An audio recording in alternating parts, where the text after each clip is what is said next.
Une petite mendiante va à la décharge pour chercher de la nourriture, mais elle voit un homme évanoui. À côté de lui, il y avait un sac rempli d'or. Qu'a-t-elle fait? Suivez cette histoire jusqu'à la fin, et si elle a déjà suscité votre intérêt, n'oubliez pas de vous abonner à notre chaîne et de nous faire savoir de quelle ville vous nous regardez. Continuons. Le vent d'hiver hurlait dans les rues, désertes de Montfleur, tandis que Lucie, 7 ans, se blottissait sous l'arche de pierre de l'ancien manoir des Dubois. Sa fine veste offrait peu de protection contre le froid mordant, mais elle avait appris à trouver de la chaleur dans les petites miséricordes, comme l'imposant surplomb qui retenait le pire de la neige. Instinctivement, ses petits doigts se refermèrent autour du pendentif en argent suspendu à son cou, le dernier lien avec une mère, dont le visage s'estompait dans ses souvenirs au fil des jours. Le pendentif était simple, circulaire, avec d'étranges inscriptions que Lucie ne pouvait comprendre, mais qu'elle avait mémorisées à force de tracer leurs motifs d'innombrables nuits. Le jardin du manoir abandonné, malgré son état sauvage et envahi par la végétation, était devenu une sorte de sanctuaire pour elle au cours des derniers mois. Les hauts murs de pierre bloquaient le vent glacial, et l'épaisse végétation offrait des cachettes contre ceux qui pourraient lui vouloir du mal. Ce soir, cependant, quelque chose semblait différent dans l'air. Un bruit étrange attira son attention. Pas le bruissement habituel des feuilles ou le trottinement de petits animaux, mais quelque chose de plus lourd, plus délibéré. Lucie se pressa davantage dans l'ombre de l'arche, le cœur battant. À travers l'enchevêtrement de roses sauvages et de vignes couvertes de givre, elle distinguait une silhouette étendue sur le sol près de la fontaine asséchée. Le bon sens lui disait de fuir, de trouver un autre endroit pour passer la nuit. Les rues lui avaient appris que la curiosité menait souvent aux ennuis. Mais quelque chose de plus fort que la prudence l'attirait. Peut-être était-ce la façon dont la silhouette gisait si immobile, ou peut-être était-ce le sac en cuir, d'apparence coûteuse, qui était tombé et s'était ouvert à côté d'elle, déversant son contenu sur le sol gelé. Prenant une profonde inspiration, Lucie s'avança furtivement, ses chaussures usées ne faisant aucun bruit sur l'herbe couverte de givre. En s'approchant, elle put voir qu'il s'agissait d'un homme, vêtu de ce qui ressemblait à un costume très coûteux. Son visage était paisible, comme s'il dormait simplement, bien que qui choisirait de dormir dans un jardin par une nuit si glaciale. Le sac à côté de lui s'était ouvert, révélant des livres reliés en cuir avec des lettres dorées, des carnets remplis d'une élégante écriture manuscrite et une petite boîte en bois qui s'était fissurée sous l'impact. À l'intérieur, quelque chose scintillait dans la faible lumière des réverbères qui filtraient à travers les arbres envahis du jardin. Les mains de Lucie tremblaient, tandis qu'elle tendait la main vers l'un des objets scintillants. Ce serait si facile. Un seul petit morceau pourrait signifier des repas chauds pendant des semaines, peut-être même un vrai lit où dormir. Ses doigts n'étaient qu'à quelques centimètres de la boîte quand elle s'arrêta, se souvenant des paroles de sa mère d'il y a longtemps. « Ce ne sont pas nos circonstances qui nous définissent, ma douce fille. Ce sont nos choix qui montrent qui nous sommes vraiment. » Au lieu de prendre quoi que ce soit, Lucie secoua doucement l'épaule de l'homme. « Monsieur, est-ce que ça va? Vous ne devriez pas dormir ici. Il fait trop froid. » Les yeux de l'homme s'ouvrirent, révélant des yeux bruns bienveillants, qui se fixèrent immédiatement sur le visage de Lucie. Un petit sourire courba ses lèvres, tandis qu'il se redressait lentement, brossant le givre de son manteau. « Eh bien, dit-il doucement, sa voix portant un soupçon d'accent que Lucie ne pouvait identifier, « tu viens de prouver que tu es vraiment extraordinaire, jeune demoiselle. » Lucie fit un pas en arrière, soudain incertaine. Le sourire de l'homme resta doux alors qu'il désignait ses affaires éparpillées. La plupart des gens, trouvant un étranger inconscient avec des objets de valeur à portée de main, auraient en fait un choix très différent. Il commença à rassembler ses livres, manipulant chacun avec un soin évident. « Je m'appelle professeur Thomas Beaumont et j'étudie les histoires, celles qui façonnent nos vies, nos villes, notre compréhension même de qui nous sommes. » Il fit une pause, regardant Lucie avec un intérêt nouveau. « C'est un pendentif très spécial que tu portes. » La main de Lucie vola vers le cercle d'argent à son cou. « C'était celui de ma mère, » dit-elle, sa voix à peine un murmure. Quelque chose dans les yeux du professeur s'illumina de reconnaissance, bien qu'il ne dît rien à ce sujet. « Aimerais-tu entendre une histoire ?» demanda-t-il à la place, tirant l'un des livres reliés en cuir de son sac. Elle parle d'un symbole très semblable à celui que tu portes et des personnes remarquables qui l'ont porté à travers l'histoire. Lucie hésita, mais la curiosité l'emporta sur la prudence. Elle acquiesça, s'installant sur le sol gelé à côté de lui, tandis qu'il ouvrait le livre, ses pages brillant faiblement dans la lumière tamisée. Ce qu'elle ne réalisait pas, c'est que ce moment, ce choix de rester et d'écouter, allait mettre en mouvement des événements qui transformeraient non seulement sa vie, mais aussi celle d'innombrables autres personnes. L'histoire que le professeur Beaumont s'apprêtait à raconter ouvrirait une porte vers un monde dont Lucie ignorait l'existence. Un monde où de simples pendentifs en argent pouvaient renfermer d'anciens secrets et où des petites filles qui dormaient dans des jardins pourraient faire partie de quelque chose d'extraordinaire. La voix du professeur Beaumont traversait l'air froid de la nuit comme du miel chaud, enveloppant Lucie dans un cocon de mots qui lui faisait oublier le givre mordant sous elle. Le livre relié en cuir dans ses mains semblait briller d'une lumière intérieure tandis qu'il commençait à lire. Il y a longtemps, dans cette même ville, vivait une femme nommée Sarah Dubois. Oui, la même Dubois qui a construit ce manoir. Elle portait un pendentif identique au tien, transmis à travers des générations de femmes remarquables qui ont consacré leur vie à aider les autres. Ces femmes étaient connues comme les gardiennes du cercle, bien que peu se souvenaient de leur véritable objectif. Les doigts de Lucie traçaient instinctivement les motifs familiers sur son pendentif, tandis que le professeur continuait. Sarah a transformé ce manoir en un sanctuaire pour les personnes dans le besoin, en particulier les enfants qui n'avaient nulle part où aller. Elle croyait que chaque personne, quelles que soient ses circonstances, portait en elle le potentiel de la grandeur. Le professeur fit une pause, étudiant le visage de Lucie dans la faible lumière. Le symbole sur ton pendentif n'est pas qu'un motif décoratif. C'est une promesse ancienne, un rappel que nous sommes tous connectés d'une manière que nous ne pouvons pas toujours voir. Chaque courbe représente un aspect différent de la vie, l'espoir, la sagesse, le courage et l'amour.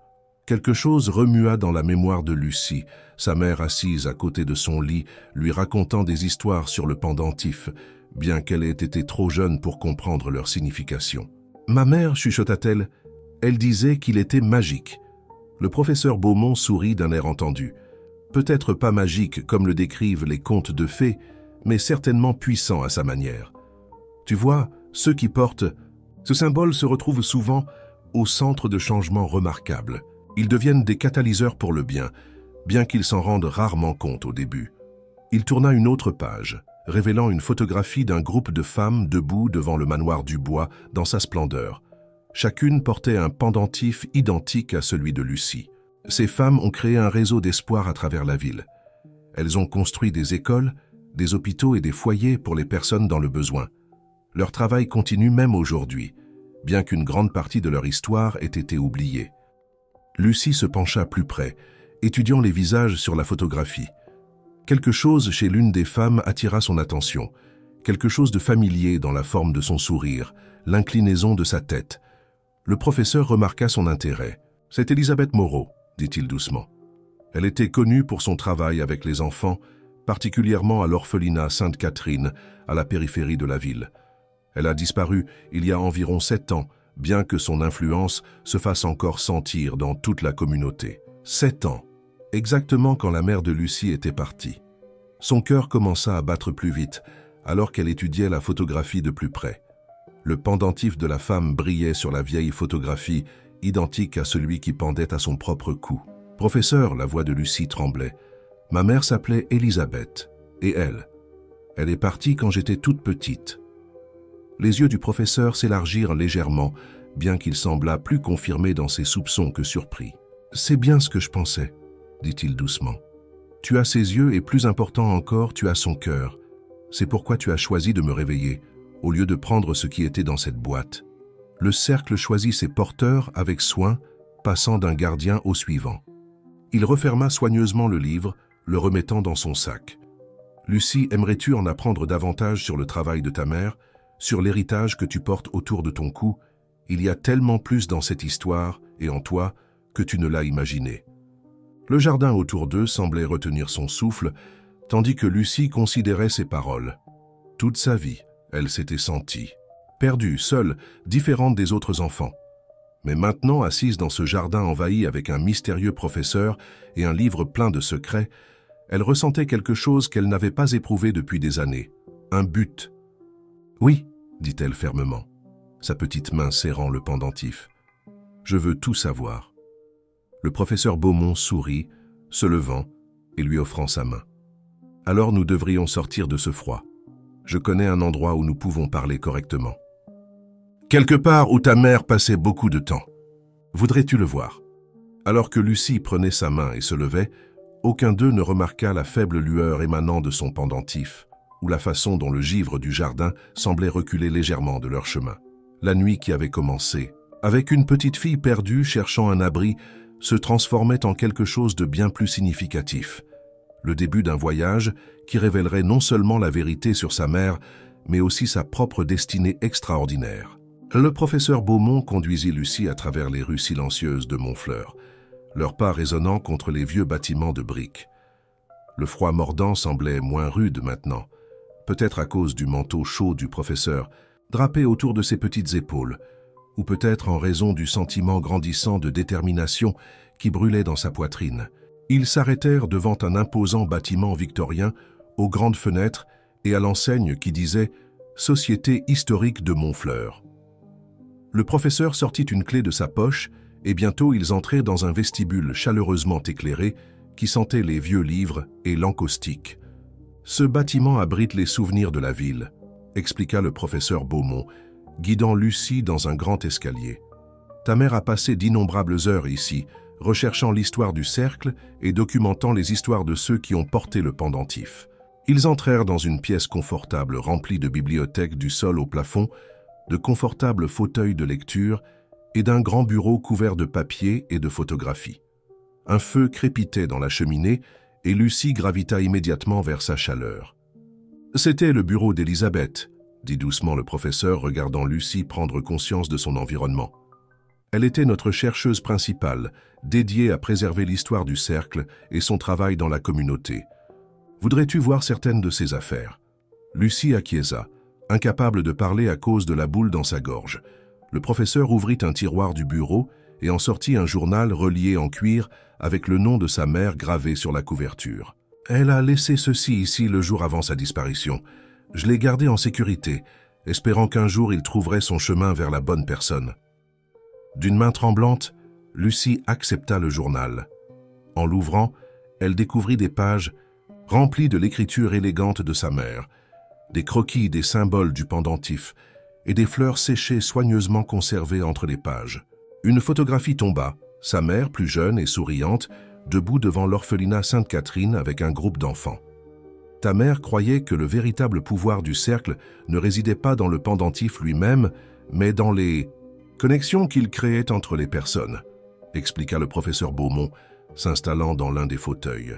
Elle s'intéressait particulièrement à la façon dont le symbole semblait apparaître tout au long de l'histoire, lors de moments de changement positifs significatifs. Lucie passa ses doigts sur l'écriture de sa mère, buvant chaque mot. Mais pourquoi est-elle partie ? Pourquoi n'est-elle pas revenue me chercher ? L'expression du professeur devint sérieuse. Ta mère était sur le point de faire une découverte remarquable concernant les origines du cercle. Elle croyait avoir trouvé des preuves d'un ancien lieu de rassemblement, un sanctuaire où toutes les connaissances du cercle étaient à préserver. Sa dernière entrée parle d'un voyage qu'elle devait faire, d'une vérité qu'elle devait confirmer. Il se pencha en avant, sa voix douce mais urgente. « Lucie, je crois que ta mère est partie pour te protéger, toi et les secrets du cercle. Elle savait que parfois, la connaissance peut être dangereuse entre de mauvaises mains, mais elle n'avait jamais l'intention de t'abandonner. Le fait que tu portes son pendentif le prouve. » Une chaleur se répandit dans la poitrine de Lucie, alors qu'elle lisait la dernière entrée de sa mère. « Ma très chère fille, si tu lis ceci, tu as déjà fait preuve du courage et de la compassion qui caractérisent une véritable gardienne du cercle. Le pendentif te guidera, comme il m'a guidé. Fais confiance à sa sagesse et, plus important encore, fais confiance à ton cœur. » Le professeur observa Lucie absorber ces mots. « Il y a plus, Lucie. Ta mère ne travaillait pas seule. Il y a d'autres personnes qui portent le pendentif, qui poursuivent le travail du cercle. Je peux t'aider à les trouver si tu es prête à apprendre. » Pour la première fois depuis des années, Lucie ressentit une étincelle de véritable espoir. Elle n'était plus seule. Sa mère ne l'avait pas abandonnée. Elle lui avait laissé un héritage, un but et un mystère à démêler. « Par où commençons-nous » demanda-t-elle, serrant le journal contre sa poitrine. Le professeur Beaumont sourit, prenant l'un des livres sur son bureau. Nous commençons par les bases. Chaque gardien doit apprendre l'histoire du cercle, ses symboles et, plus important encore, son objectif. Mais d'abord, il jeta un coup d'œil à l'horloge sur le mur. Je pense que nous devrions te donner quelque chose de chaud à manger. Même les futures gardiennes ont besoin d'une nourriture adéquate. Comme pour confirmer ses paroles, l'estomac de Lucie grogna, lui rappelant qu'elle n'avait pas mangé depuis la veille au matin. Le professeur rit, se levant, et offrant sa main une fois de plus. « Je connais un charmant petit café juste au coin. La propriétaire, Madame Laurent, était une chère amie de ta mère. Je pense qu'elle sera très intéressée de te rencontrer. » Lucie prit sa main, mais s'arrêta pour glisser soigneusement le journal de sa mère dans sa poche. Alors qu'ils se dirigeaient vers la porte, elle aperçut son reflet dans un vieux miroir, une petite fille mince dans un manteau trop grand, avec des yeux déterminés qui semblaient soudain beaucoup plus âgés que ses 7 ans. Le pendentif autour de son cou semblait briller faiblement à la lumière du feu, comme pour reconnaître le début de son voyage. Le café Laurent occupait le coin d'une charmante vieille maison en pierre, ses fenêtres brillant chaleureusement contre la nuit d'hiver. Malgré l'heure tardive, une petite pancarte ouverte pendait encore à la fenêtre, et l'odeur du pain fraîchement cuit flottait jusque dans la rue. Lorsque le professeur Beaumont ouvrit la porte, une clochette tinta doucement au-dessus d'eux. Le café était vide de clients, mais l'atmosphère était chaude et accueillante, avec des meubles vintage dépareillés, des murs tapissés de vieilles photographies et de délicates tasses à thé exposées sur des étagères ouvertes. Marguerite. « Sacine » appela le professeur. « Es-tu encore là ?» Une femme émergea de la cuisine, essuyant ses mains sur son tablier. Elle était plus âgée, avec des cheveux argentés tirés en arrière dans un chignon soigné et des rides de rire autour des yeux.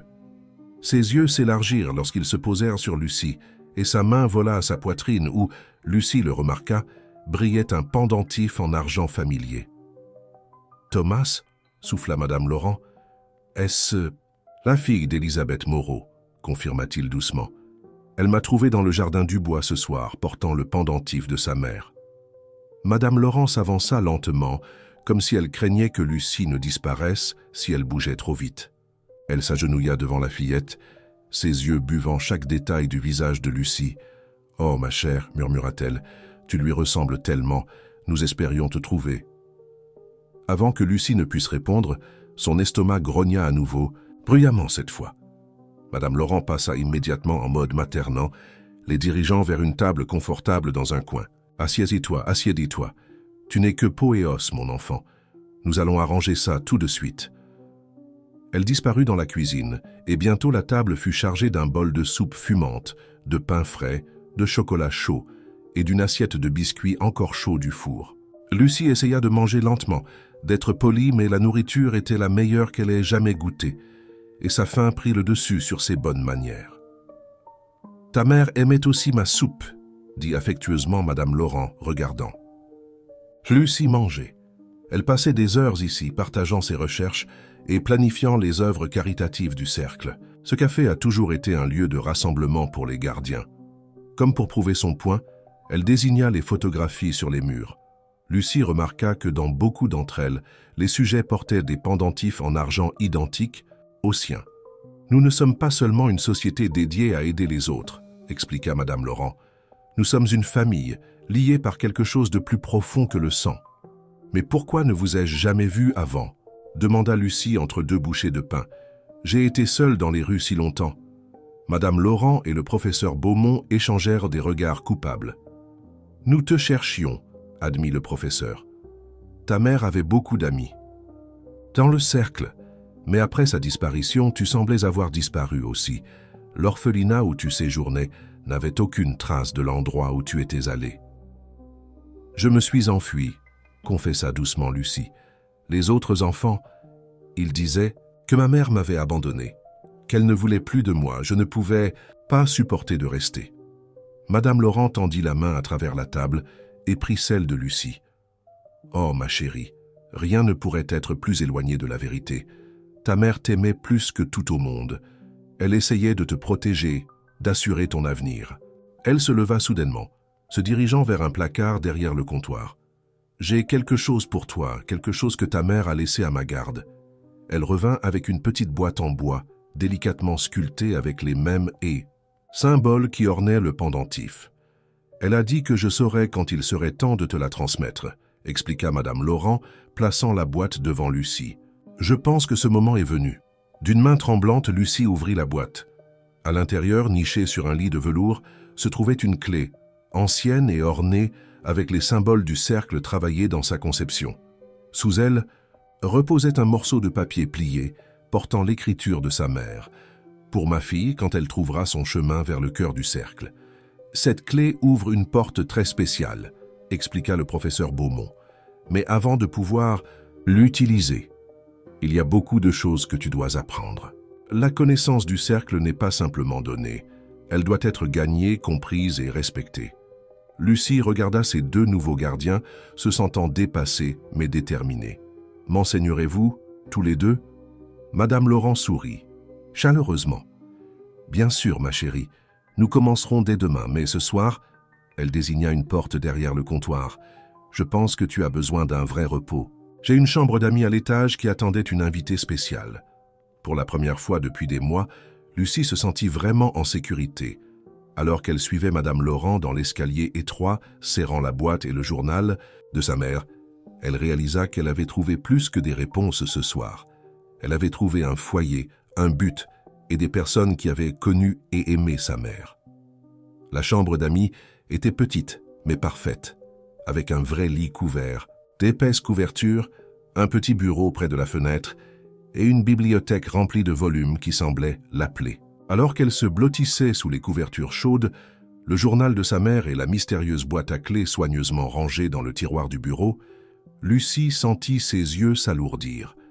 Juste avant que le sommeil ne la réclame, elle aurait juré avoir vu son pendentif briller doucement dans l'obscurité, pulsant comme un battement de cœur, lui souhaitant la bienvenue chez elle. La lumière du matin filtrait par la fenêtre de la nouvelle chambre de Lucie, projetant des motifs chaleureux sur sa courte pointe. Pendant un moment, elle fut désorientée par le confort qui l'entourait, le lit moelleux, les draps propres, l'absence de la morsure de l'hiver. Puis les événements de la nuit précédente lui revinrent en mémoire, et sa main alla instinctivement au pendentif autour de son cou. L'odeur de pâtisserie fraîchement cuites et de café flottait depuis le café en dessous. Lucie trouva des vêtements propres disposés pour elle, simples mais chauds et parfaitement à sa taille. Après s'être lavée dans la salle de bain adjacente, elle descendit, suivant les arômes invitants. Madame Laurent était déjà occupée dans la cuisine, ses cheveux argentés soignés malgré l'heure matinale. « Bonjour ma chérie, as-tu bien dormi ?» Elle n'attendit pas de réponse avant de placer une assiette de scones chauds et de chocolat chaud devant Lucie.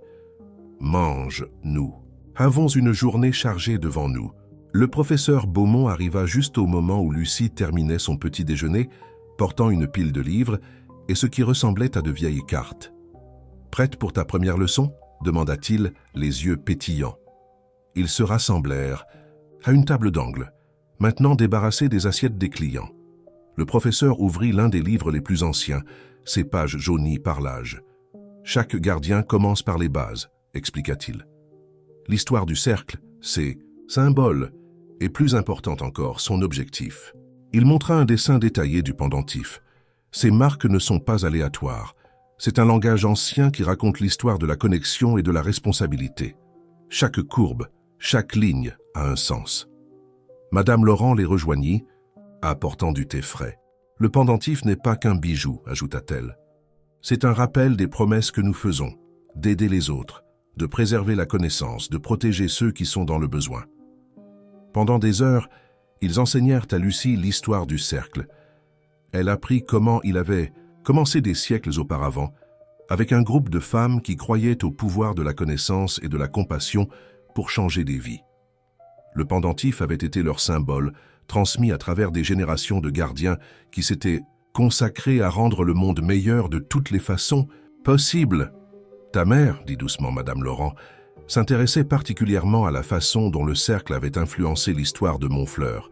Elle a découvert que beaucoup des institutions caritatives les plus importantes de la ville, hôpitaux, écoles, orphelinats, avaient été fondées par des gardiens. Madame Laurent et le professeur Beaumont échangèrent des regards. Nous pensons que oui, dit Madame Laurent avec précaution. Mais trouver la porte à laquelle elle appartient, c'est le défi sur lequel ta mère travaillait. Comme pour répondre à leur conversation, le pendentif de Lucie devint chaud contre sa peau.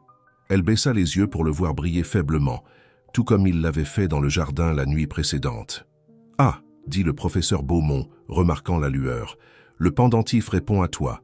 Il fait ça parfois, quand un gardien est sur la bonne voie. Le journal de ta mère mentionnait des phénomènes similaires pendant ses recherches. » Lucie toucha pensivement le pendentif. « Alors, comment trouvons-nous cette porte? Par où commençons-nous à chercher? » « Nous commençons, dit Madame Laurent en se levant, par te préparer correctement. Aucun gardien ne travaille seul. Nous devons te présenter aux autres membres.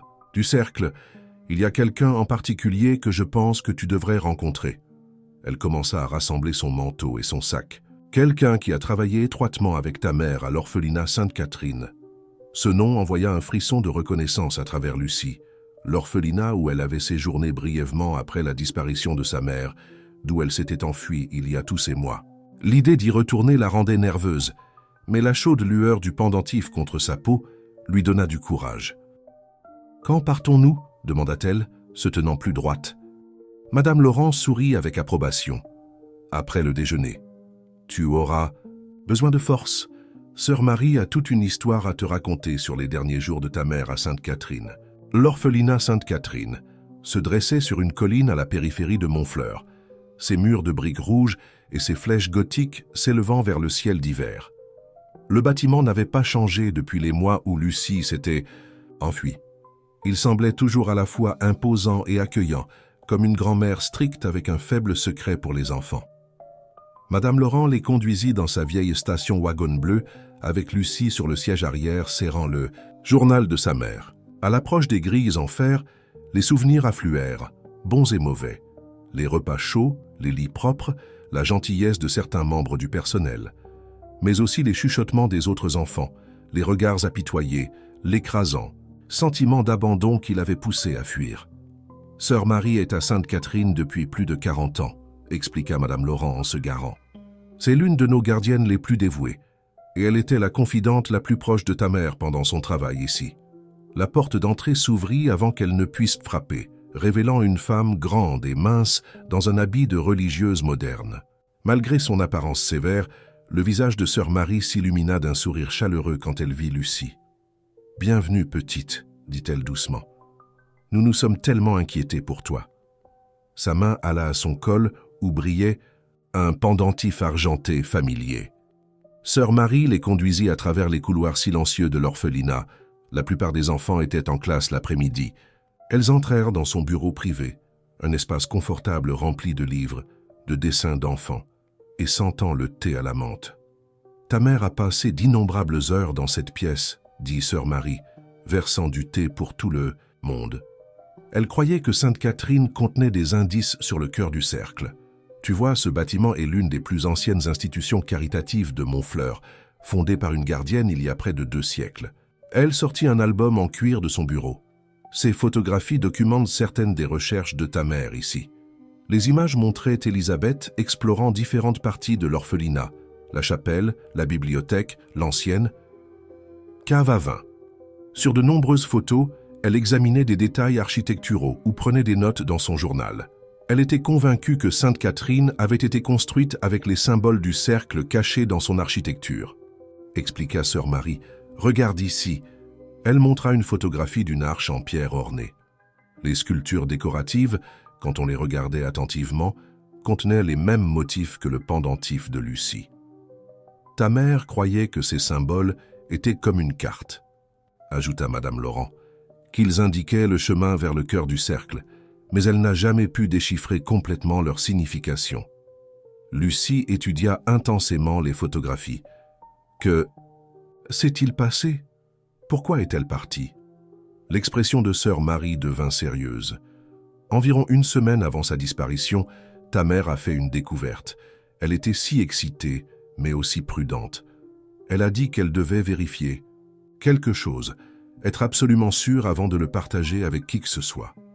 Elle fit une pause, choisissant soigneusement ses mots. Le lendemain, elle t'a amené ici, nous demandant de te garder en sécurité. Elle a promis de revenir.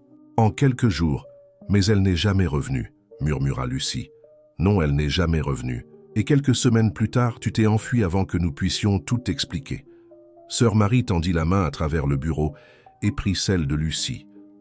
Ta mère a laissé quelque chose ici pour toi, quelque chose que nous avons protégé jusqu'à ce que tu sois prête. Elle se leva et alla vers un grand tableau au mur, un paysage de l'orphelinat tel qu'il était lors de sa construction. Derrière le tableau se trouvait un petit coffre-fort que sœur Marie ouvrit avec aisance. De l'intérieur, elle sortit un paquet enveloppé dans du tissu. Elle a dit de te donner ceci uniquement quand tu reviendrais portant le pendentif, expliqua sœur Marie, plaçant le paquet devant Lucie. Elle savait que tu trouverais ton chemin de retour quand le moment serait venu. D'une main tremblante, Lucie déplia le tissu. À l'intérieur se trouvait un autre journal, plus récent que celui qu'elle avait déjà, et une collection de feuilles, volantes couvertes de l'écriture de sa mère.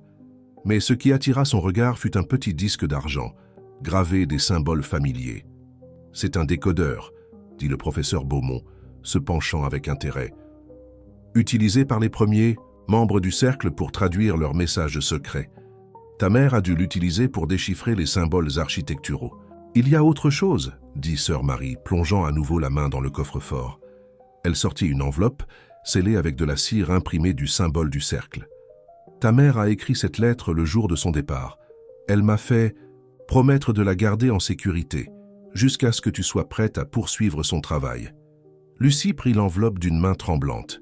C'était ça, les derniers mots de sa mère, expliquant peut-être tout. Mais avant qu'elle ne puisse l'ouvrir, son pendentif se réchauffa à nouveau, brillant plus intensément que jamais. Sœur Marie haleta doucement. Tout comme celui d'Élisabeth quand elle a fait sa découverte. « Lucie, je pense que le cercle essaie de nous dire quelque chose. » La lueur du pendentif semblait pulser en réponse, projetant des lumières dansantes sur les murs du bureau. Quelque chose s'éveillait, pas seulement dans le pendentif, mais en Lucie elle-même. Elle ressentait une connexion avec cet endroit, avec ces personnes, avec l'héritage que sa mère avait laissé. « Je pense, dit-elle lentement, tenant la lettre non ouverte, qu'avant de lire ceci, il y a un autre endroit où nous devons aller.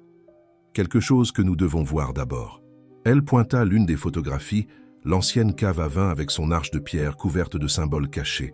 « Les recherches de mère ont commencé là. Peut-être devrions-nous commencer là aussi. » Les marches de pierre menant à la cave à vin de Sainte-Catherine étaient usées et lisses par des siècles d'utilisation. Sœur Marie ouvrait la voie, tenant une lanterne électrique qui projetait des ombres dansantes sur les murs anciens. À Lucie suivait de près, avec Madame Laurent et le professeur Beaumont fermant la marche. « Cette partie du bâtiment date de 1823, expliqua le professeur Beaumont, sa voix résonnant légèrement dans la cage d'escalier étroite.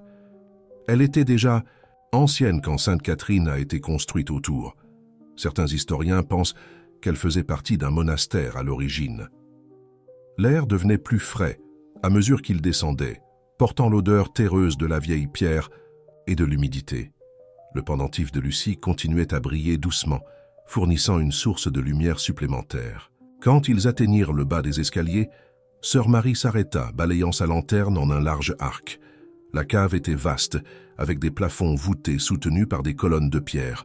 Des casiers à vin vides bordaient les murs, leurs bois assombris par l'âge. Mais c'est l'arche centrale qui attira l'attention de tous, celle des photographies d'Élisabeth, couvertes de sculptures complexes, qui semblaient se déplacer et bouger dans la lumière de la lanterne. « Ta mère a passé des heures ici, » dit doucement sœur Marie, à étudier ces marques. Elle était convaincue qu'elle contenait un message sur le cœur du cercle. Lucie s'approcha de l'arche, attirée par un sentiment inexplicable de familiarité. Les sculptures étaient magnifiques, des lignes fluides et des courbes qui lui rappelaient les motifs de son pendentif. Elle sortit le disque décodeur d'argent de sa poche étudiant comment les symboles s'alignaient. « Regardez ici, dit-elle, pointant une section particulière. Ces marques sont différentes des autres. Elles sont plus profondes, comme si elles avaient été sculptées plus tard. » Elle tint son pendentif à côté des marques et tout le monde haleta. Les motifs correspondaient parfaitement. Le professeur Beaumont s'avança rapidement, sortant son carnet.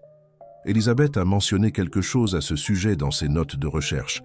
Comment certains symboles semblaient être des ajouts au design original, ajoutés par des gardiens au fil des siècles. En examinant l'arche de plus près, Lucie remarqua autre chose. Près de la base, partiellement cachée derrière un vieux casier à vin, se trouvait une petite dépression circulaire dans la pierre. Elle était à peu près de la taille d'eux. « Le disque décodeur », souffla-t-elle, s'agenouillant. D'une main tremblante, elle plaça le disque d'argent dans la dépression. Il s'ajustait parfaitement. Pendant un moment, rien ne se passa. Puis, avec un léger clic, le disque commença à tourner tout seul. Le pendentif autour du cou de Lucie se réchauffa, sa lueur s'intensifiant. Soudain, une section du mur à côté de l'arche se déplaça légèrement, révélant un étroit interstice. Madame Laurent haleta. Une porte cachée. Toutes ces années, et nous ne savions jamais. Le professeur Beaumont dirigea sa lumière dans l'interstice.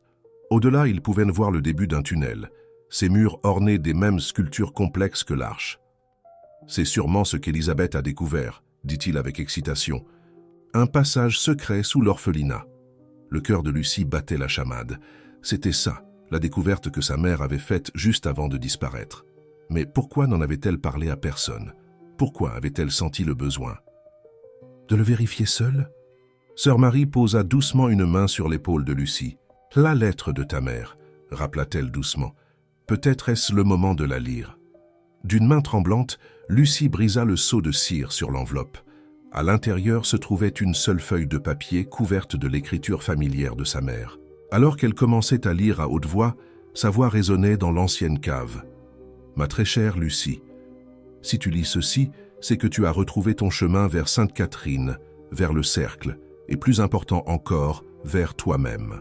Je suis tellement désolé d'avoir dû te quitter, mais ce que j'ai découvert sous ces vieilles pierres pourrait tout changer. Le tunnel que tu as trouvé mène à quelque chose d'extraordinaire, le lieu de rassemblement original des fondateurs du cercle. Mais ce n'est pas seulement un site historique, c'est un sanctuaire, créé pour protéger quelque chose de précieux, quelque chose qui pourrait aider d'innombrables personnes si utilisé correctement.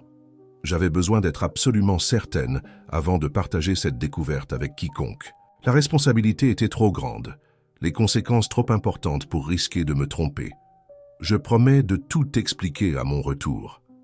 Mais si quelque chose devait m'empêcher de revenir, sache ceci. Tu es plus forte que tu ne le réalises, plus courageuse que tu ne le crois, et plus aimée que tu ne peux l'imaginer. Le pendentif t'a choisi pour une raison, ma chérie. Fais confiance au cercle, fais confiance à toi-même, et surtout, fais confiance à l'amour qui nous relie tous. De tout mon cœur, maman. Les mots restèrent suspendus dans l'air comme une présence physique. Lucie toucha son pendentif qui semblait pulser en réponse aux paroles de sa mère. Elle regarda le tunnel sombre s'étendant devant eux, puis les trois adultes qui étaient devenus ses gardiens et guides. « Elle est toujours là-bas », dit Lucie avec une détermination tranquille. « Et je pense qu'elle a laissé des indices pour que nous les suivions. Nous devons explorer ce tunnel. » Le professeur Beaumont hocha pensivement la tête. « Mais pas aujourd'hui. Nous avons besoin d'équipements appropriés, de lumière et de temps pour étudier les symboles. Cette découverte nécessite une préparation minutieuse. Et toi, ajouta Madame Laurent serrant Lucie contre elle, tu as besoin d'un bon repas et de repos avant que nous nous lancions dans des aventures souterraines. » Alors qu'il remontait les escaliers, Lucie serrait la lettre de sa mère contre son cœur. Pour la première fois depuis la disparition d'Élisabeth, elle ressentait un véritable espoir. Le tunnel n'était pas seulement une découverte historique, c'était un chemin qui pourrait la ramener à sa mère. Mais aucun d'eux ne remarqua le petit symbole qui était apparu sur le disque décodeur après qu'il ait tourné. Une minuscule marque qui n'était pas là auparavant, brillant faiblement dans l'obscurité qu'ils laissèrent derrière eux. De retour au Café Laurent ce soir-là, les adultes se rassemblèrent autour d'une table couverte de cartes, de livres et des journaux. D'Élisabeth, tandis que Lucie aidait à servir les clients. Madame Laurent avait insisté sur le fait que rester occupée aiderait à calmer son esprit agité, et elle avait raison. La routine familière de porter des assiettes et de remplir les tasses de café offrait une distraction bienvenue aux découvertes de la journée. Le café avait un flux régulier de visiteurs ce soir-là, dont beaucoup, Lucie le remarqua, portaient des pendentifs d'argent. Ils saluaient chaleureusement Madame Laurent, jetaient des regards curieux à Lucie et rejoignaient la discussion à la table, ajoutant leurs propres connaissances et suggestions concernant le tunnel. « Le cercle se mobilise », expliqua Madame Laurent, durant un moment calme. « La nouvelle de ta découverte se répand à travers notre réseau. Tout le monde veut t'aider, pas seulement en raison de l'importance historique, mais parce que tu es la fille d'Élisabeth. » Une femme âgée élégante aux cheveux noirs striés d'argent s'approcha de leur table, se présentant comme Dr Sophie Chevalier, professeure d'archéologie. « J'ai apporté quelques équipements qui pourraient nous aider, » dit-elle, ouvrant une mallette en cuir. À l'intérieur se trouvaient des outils d'apparence sophistiquée, de petites caméras et ce qui semblait être une sorte d'appareil de numérisation. « Ceux-ci nous aideront à cartographier le tunnel en toute sécurité, » expliqua-t-elle à Lucie. « Ta mère et moi travaillions ensemble occasionnellement. Elle avait une façon unique de combiner la recherche historique avec l'intuition. Je vois cette même étincelle en toi. » Au fil de la soirée, davantage de personnes arrivèrent, historiens, architectes, ingénieurs, tous membres du cercle, tous désireux de contribuer à l'exploration. Lucie était étonnée par le nombre de vies que sa mère avait touchées, combien de personnes avaient attendu et espéré de ses nouvelles. Le professeur Beaumont déploya un plan détaillé des fondations de Sainte-Catherine. « Le tunnel semble se diriger vers l'est, vers le vieux centre-ville, » observa-t-il. Les notes d'Élisabeth mentionnent un réseau de passages souterrains datant de la fondation de la ville. « Mais pourquoi les garder secrets ?» demanda Lucie, les rejoignant pendant sa pause. « Pourquoi tout cacher derrière des symboles et des portes cachées ?» Un homme âgé qui s'était présenté comme Monsieur Noir, un bibliothécaire à la retraite, prit la parole. Les premiers membres du cercle ont fait face à beaucoup d'opposition à leur travail. Ils avaient besoin de lieux sûrs pour se réunir, pour aider les gens sans attirer l'attention. Les tunnels offraient cette sécurité. Et les secrets qu'ils protégeaient, ajouta Madame Laurent, n'étaient pas seulement des artefacts historiques, c'étaient des idées radicales, sur l'égalité, l'éducation et la justice sociale, des idées qui n'étaient pas toujours bienvenues à leur époque. Lucie réfléchit à cela en servant un autre tour de café. Sa mère avait fait partie de quelque chose de bien plus grand qu'elle ne l'avait imaginé, une tradition séculaire, de personnes travaillant en secret pour aider les autres, pour préserver la connaissance, pour rendre le monde meilleur de toutes les façons possibles. Alors que le café fermait pour la nuit, Dr Chevalier exposa un plan. « Nous commencerons l'exploration demain matin. J'ai organisé un éclairage spécialisé et des équipements de sécurité. Nous documenterons tout soigneusement, chaque symbole, chaque tournant.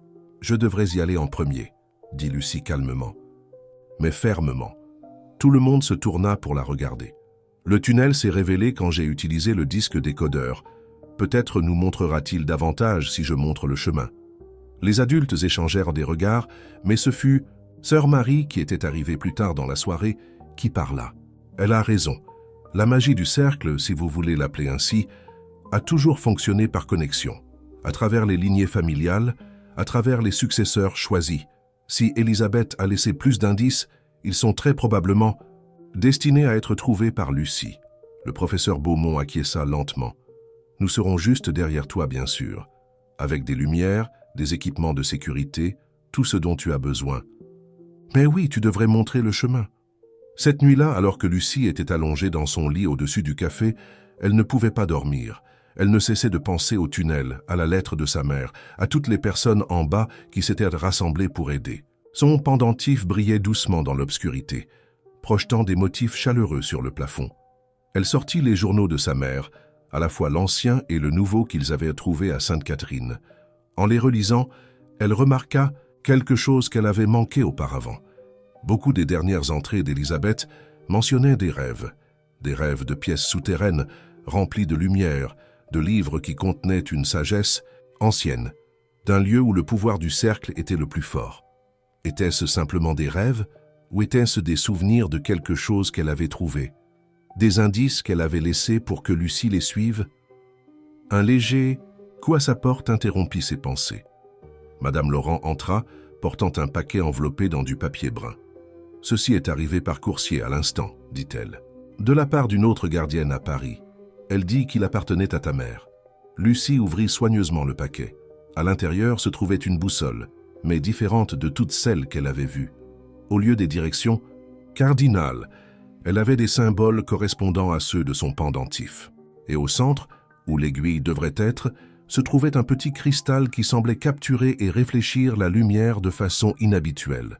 « Ta mère a commandé ceci, » expliqua Madame Laurent. Elle l'appelait une boussole du cercle dans ses notes. Personne ne savait exactement comment elle fonctionnait, mais elle insistait sur le fait qu'elle serait importante un jour.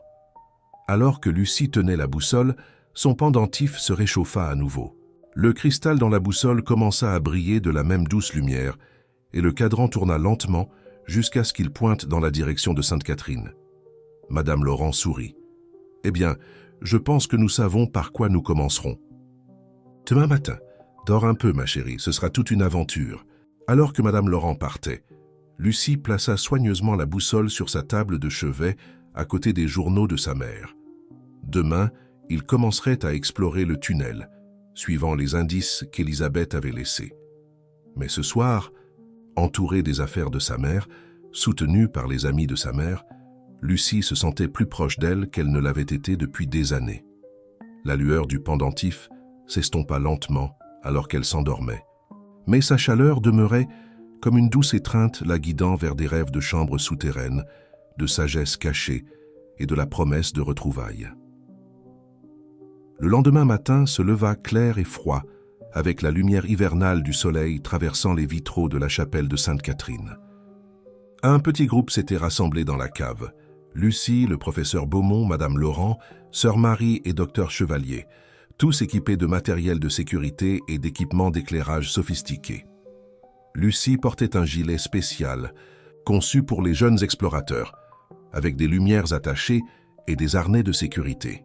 La boussole du cercle pendait d'une chaîne à sa taille, tandis que le pendentif de sa mère restait à sa place habituelle autour de son cou. Les deux semblaient pulser d'une énergie subtile, répondant aux symboles anciens qui les entouraient. « Souvenez-vous » instruisit Docteur Chevalier, vérifiant l'équipement de chacun une dernière fois. « Nous restons ensemble. Pas de promenade solitaire, quoi que nous trouvions. Certains de ces passages pourraient avoir des centaines d'années. » Le professeur Beaumont avait passé le début de la matinée à photographier et à esquisser les symboles autour de l'entrée. « Les marques suggèrent que c'était plus qu'un simple passage secret, » expliqua-t-il.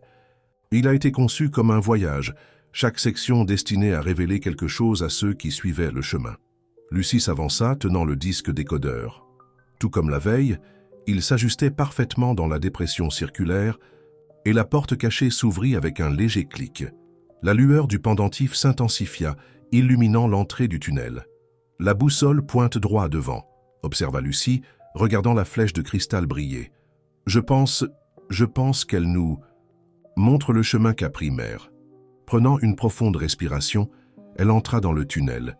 Les autres suivirent de près, leur lumière créant des îlots de clarté dans l'obscurité ancienne. Le passage était étonnamment bien construit, avec des murs de pierre lisse et un sol nivelé. Tous les quelques pas, d'autres symboles apparaissaient, certains correspondant à ceux du pendentif, d'autres entièrement nouveaux. « Regardez ça », dit le professeur Beaumont avec excitation, pointant une série particulière de marques. Celle-ci raconte une histoire, sur la fondation du cercle, sur la raison pour laquelle ils ont créé ces tunnels. Lucie traça les symboles de ses doigts, tandis qu'il traduisait. Ils avaient besoin de lieux sûrs, lut-elle lentement, où la connaissance pourrait être protégée, où ceux dans le besoin pourraient trouver de l'aide sans peur. Le tunnel courbait doucement vers la gauche, les menant plus profondément sous la ville. La boussole de Lucie continuait d'indiquer le chemin, son cristal devenant plus brillant quand ils étaient sur la bonne voie. Après environ 10 minutes de marche, ils atteignirent une chambre circulaire avec 3 passages différents en partant. « Par où ?» demanda doucement Madame Laurent. Lucie leva Boussole regardant sa flèche de cristal osciller entre les passages avant de se fixer sur celui de droite. Mais quelque chose dans le passage central attira son attention. Son arche était décorée de symboles qui semblaient familiers, pas de son pendentif, mais du journal de sa mère. « Attendez, dit-elle, sortant le journal plus récent qu'ils avaient retrouvé à Sainte-Catherine. Mère a dessiné exactement ces symboles. Elle a écrit quelque chose à leur sujet. » Elle feuilleta les pages jusqu'à ce qu'elle trouve ce qu'elle cherchait. Ici, le chemin du centre mène à la sagesse, mais la connaissance doit être gagnée avant de pouvoir être réclamée. Dr Chevalier examina l'arche avec son équipement de numérisation. C'est fascinant, la pierre ici est différente. Du reste du tunnel, plus ancienne, prédatant peut-être la ville elle-même. Sœur Marie toucha doucement l'un des symboles. Ta mère croyait que les fondateurs du cercle avaient choisi cet emplacement pour une raison, qu'ils avaient construit autour de quelque chose qui était déjà là, quelque chose d'ancien et de puissant. La lueur du pendentif s'intensifia soudain et le cristal de la boussole pulsa en réponse.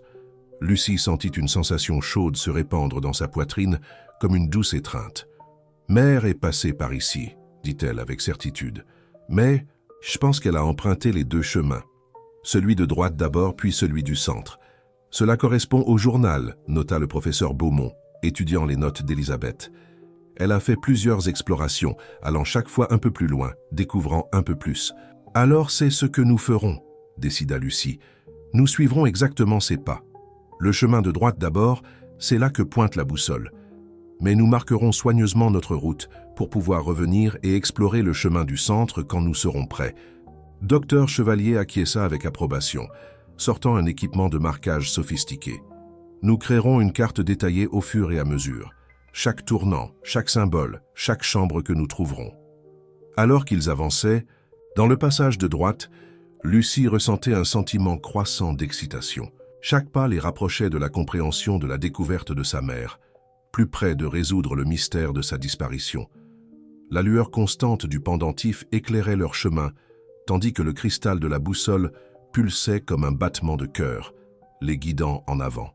Ce qu'aucun d'eux ne réalisait encore, c'est que les tunnels sous Montfleur n'étaient pas seulement des passages. Ils étaient un test, conçu il y a des siècles par les fondateurs du cercle, pour s'assurer que seules les personnes ayant les bonnes intentions, le bon cœur, pourraient atteindre leurs plus grands secrets. Et à chaque pas, Lucie prouvait qu'elle était digne de ses secrets, tout comme sa mère l'avait fait avant elle. Le passage devant eux courbait à nouveau, et une douce lumière commença à apparaître au loin. Pas le faisceau dur de leurs lampes électriques, mais quelque chose de plus doux, plus naturel. Quelque chose qui semblait les appeler, les attirant vers les profondeurs inconnues sous la ville. « Mère a écrit à propos d'une lumière comme celle-là », murmura Lucie, sa voix pleine d'émerveillement. Elle disait que c'était comme marcher vers l'aube. Ensemble, ils avancèrent, suivant la lumière qui devenait progressivement plus brillante. Aucun d'eux n'aurait pu prédire ce qu'ils allaient trouver au prochain tournant, une découverte qui changerait leur compréhension du cercle pour toujours. La source de la mystérieuse lumière se révéla lorsqu'ils contournèrent la dernière courbe, une vaste chambre circulaire qui leur coupa le souffle. Le plafond s'élevait haut au-dessus d'eux, décoré de formations cristallines qui semblaient capturer et amplifier la lumière d'une source inconnue. L'effet était comme se tenir sous une cathédrale d'étoiles. « Incroyable !» souffla Dr Chevalier, son équipement scientifique momentanément oublié alors qu'elle regardait vers le haut. « Ces cristaux, ils sont différents de tout ce que j'ai jamais vu. La chambre elle-même était clairement conçue avec un but. Des bancs de pierre disposés en cercle concentrique faisaient en face à une plateforme surélevée au centre. Derrière la plateforme se dressait un mur couvert des symboles, les Kaz-Idze, plus complexes qu'ils avaient encore rencontrés, tous s'écoulant ensemble dans un motif élaboré qui semblait raconter une histoire. « La chambre de lumière », lut le professeur Beaumont dans le journal d'Elisabeth. Elle a trouvé cet endroit, mais ses notes s'arrêtent peu après, comme si elle avait découvert quelque chose ici qu'elle ne pouvait pas ou ne voulait pas écrire. Lucie s'approcha lentement de la plateforme centrale, attirée par quelque chose qu'elle ne pouvait pas tout à fait expliquer. Son pendentif brillait plus intensément à chaque pas et le cristal de la boussole tournait de plus en plus vite. Quand elle atteignit le bord de la plateforme, les deux pulsèrent soudainement d'une lumière brillante, obligeant tout le monde à se protéger les yeux. Quand la lumière s'estompa, de nouveaux symboles étaient apparus sur le mur, ou peut-être avaient-ils toujours été là, attendant d'être révélés. « Ceux-ci sont différents », observa sœur Marie, touchant doucement le mur. « Ce ne sont pas seulement des registres historiques ou des directions, ce sont des enseignements. » Le professeur Beaumont se précipita en avant avec son carnet. « C'est un message des gardiens originaux », traduisit-il avec excitation. « Ils ont créé cette chambre comme lieu de rassemblement, oui, mais aussi comme un dépôt de leurs connaissances les plus importantes. » L'attention de Lucie fut attirée par une petite alcôve dans le mur qui semblait s'être ouverte quand la lumière avait pulsé. À l'intérieur se trouvait un livre relié en cuir ancien, sa couverture marquée du symbole du cercle. D'une main tremblante, elle tendit la main vers lui. « Attends », avertit Madame Laurent, mais le pendentif autour du cou de Lucie brillait de façon rassurante. C'était juste, c'était destiné à être. Les pages du livre étaient remplies de textes, manuscrits de différents styles, comme si différentes personnes y avaient ajouté au fil des siècles. Mais ce qui attira l'attention de Lucie fut une entrée récente, une qu'elle reconnut immédiatement comme l'écriture de sa mère. « Ma très chère fille », lut-elle à haute voix, sa voix résonnant dans la chambre, « si tu lis ceci, tu as déjà prouvé que tu étais digne de la plus grande confiance du cercle. Le pendentif t'a guidé jusqu'ici, tout comme il m'a guidé. Mais ce que j'ai trouvé dans cette chambre, ce que tu es sur le point de découvrir, est à la fois merveilleux et dangereux. Cela requiert de la sagesse pour être utilisé correctement. C'est pourquoi je devais être certaine avant de le partager avec quiconque. » Les pages suivantes contenaient la découverte d'Élisabeth, le véritable but de la fondation du cercle, le réel pouvoir des pendentifs qu'il portait. Ce n'était pas seulement aider les gens ou préserver la connaissance. Le cercle avait été créé pour protéger quelque chose d'extraordinaire, la capacité de connecter les gens à travers n'importe quelle distance, de partager force et espoir avec ceux qui en avaient besoin. Les pendentifs, continua Lucie à lire, sa voix remplie d'émerveillement, sont plus que des symboles. Ce sont des clés vers une compréhension ancienne de la connexion humaine. Utilisés correctement, ils peuvent créer des ponts entre les cœurs, entre les esprits. Ils peuvent nous aider à trouver ceux qui sont perdus, à guérir ceux qui souffrent, à guider ceux qui ont perdu leur chemin. Madame Laurent toucha pensivement son propre pendentif. Nous avons toujours su qu'ils étaient faits spéciaux, qu'ils semblaient nous guider vers ceux qui avaient besoin d'aide.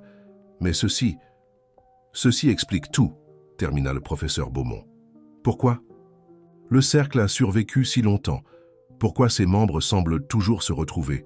Pourquoi nous sommes attirés pour aider les autres exactement de la bonne façon, au bon moment? Lucie tourna la dernière page de l'entrée de sa mère, son cœur battant à tout rompre. Mais ce pouvoir requiert de la préparation, de la compréhension. Le passage central, celui que nous avons passé, mène à la chambre de la sagesse, où cette connaissance est gardée. J'ai commencé à l'étudier, à apprendre ses secrets. Une fois que je l'aurai pleinement comprise, je reviendrai pour tout partager. En attendant, garde l'espoir dans ton cœur, ma chérie. Sache que où que je sois, je travaille à rendre ce don sûr pour toi, pour tout le monde. » La chambre tomba dans le silence, alors que les implications des mots d'Élisabeth s'enfonçaient. Elle ne les avait pas abandonnés. Elle avait découvert quelque chose de si important, de si puissant, qu'elle avait besoin de le comprendre complètement avant de le partager avec le monde. « Elle est dans l'autre chambre », dit Lucie avec certitude, touchant son pendentif. « Le passage central à la chambre de la sagesse, c'est là que nous la trouverons. » Mais elle a averti que la connaissance doit être gagnée avant de pouvoir être réclamée, rappela doucement sœur Marie. Peut-être, comme ta mère, devons-nous nous préparer avant d'y aventurer. Docteur Chevalier acquiesça. Ces découvertes doivent être documentées, étudiées. Nous devons comprendre ce que nous avons trouvé ici avant d'aller plus loin. Lucie voulait protester, courir immédiatement vers le passage central, mais quelque chose en elle savait qu'ils avaient raison. Sa mère avait pris le temps d'apprendre, de comprendre. Elle devait faire de même. Comme pour confirmer sa décision, la lueur du pendentif s'adoucit en une chaleur douce, et le cristal de la boussole se stabilisa en un pouls régulier. Ils avaient trouvé ce qu'ils étaient destinés à trouver aujourd'hui. La prochaine étape de leur voyage viendrait quand ils seraient prêts. Regardant autour de la chambre de lumière, vers le plafond cristallin et les murs anciens qui contenaient tant de secrets, Lucie se sentit plus connectée à sa mère que jamais. Élisabeth ne l'avait pas quittée. Elle avait tracé un chemin pour que sa fille suive quand le moment serait venu. « Nous reviendrons demain », dit-elle finalement. « Et le jour suivant, et celui d'après. Nous apprendrons tout ce que cette chambre a à nous enseigner. Et ensuite, alors nous la trouverons », termina Madame Laurent, serrant Lucie contre elle. « Ensemble. » Durant la semaine suivante, la chambre de lumière devint la salle de classe de Lucie. Chaque matin, elle arrivait avec son groupe grandissant de professeurs, pas seulement le professeur Beaumont et Madame Laurent maintenant, mais d'autres gardiens qui apportaient leurs propres connaissances et expertise.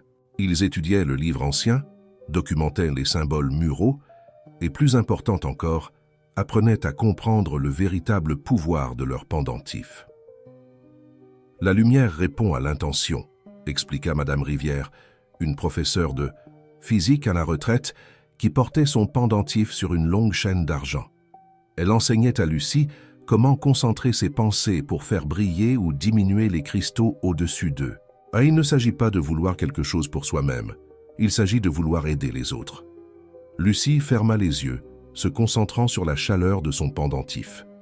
Elle pensa à sa mère, à toutes les personnes que le cercle avait aidées, à travers les siècles, aux enfants de Sainte Catherine qui avaient eu besoin d'espoir et d'amour. La chambre se remplit d'une douce lumière dorée qui semblait danser autour d'eux. « Extraordinaire », murmura Madame Rivière.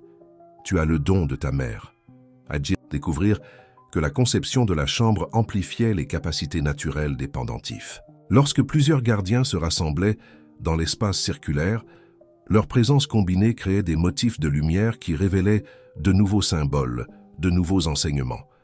C'était comme lire un livre qui révélait différentes histoires selon qui était là pour le lire. Le professeur Beaumont passa des heures à traduire les textes nouvellement révélés. Les gardiens originaux croyaient que la connexion humaine était la force la plus puissante pour le bien dans le monde, expliqua-t-il un après-midi. Ces tunnels, les pendentifs, tout cela, ils ont créé un moyen de renforcer ces connexions, d'aider les gens à se trouver quand ils en avaient le plus besoin. Madame Laurent travaillait avec Lucie sur des applications pratiques. Elles découvrirent qu'en se concentrant ensemble, elles pouvaient sentir l'état émotionnel des autres dans la chambre, comprenant leurs besoins sans mots. C'est ainsi que nous avons toujours su qui avait besoin de notre aide, expliqua Madame Laurent. Nous pensions que c'était juste de l'intuition, mais c'est plus que cela. Les pendentifs nous aident à nous accorder au cœur des autres. Sœur Marie amena des groupes d'enfants de Sainte Catherine en visite, bien qu'aucun ne soit autorisé à entrer dans la chambre elle-même pour l'instant. « Ils peuvent sentir quelque chose de spécial ici », dit-elle à Lucie alors qu'ils regardaient les enfants jouer dans les tunnels extérieurs. Certains d'entre eux pourraient devenir des gardiens eux-mêmes un jour, mais la découverte la plus remarquable vint pendant un moment calme, où Lucie était seule dans la chambre, pratiquant les techniques de concentration qu'elle avait apprises. Son pendentif commença à pulser dans un motif inhabituel, et soudain, elle sentit une présence, chaleureuse, aimante, familière. « Mère » murmura-t-elle, son cœur s'emballant. La sensation disparut aussi vite qu'elle était venue, mais elle la laissa avec une certitude absolue. Élisabeth était vivante, pensait à elle, était quelque part, à portée du pouvoir du pendentif.